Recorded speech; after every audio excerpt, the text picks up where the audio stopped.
Hi guys, welcome to ITR Expert again. The Excel special of the day is if, a logical function used to automate spreadsheets. The if function checks if a condition is met and provide an outcome, otherwise, if false it returns another outcome.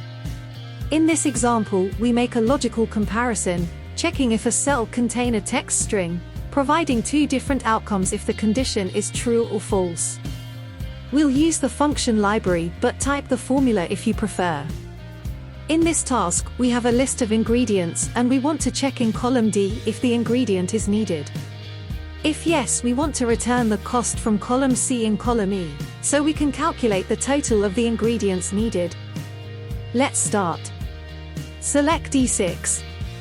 Go to the Formula ribbon. Select the Logical Function drop-down, select if.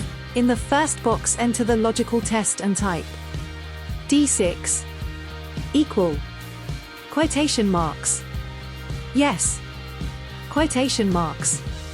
In the second box, enter the value if true, so select C6. In the third box, enter the value if false, so type 0, then press OK to finalize the formula. Then format E6 as accounting and apply the formula to the whole column using the fill handle. How you can see, in column E we have the cost prices only when there is a yes in column D.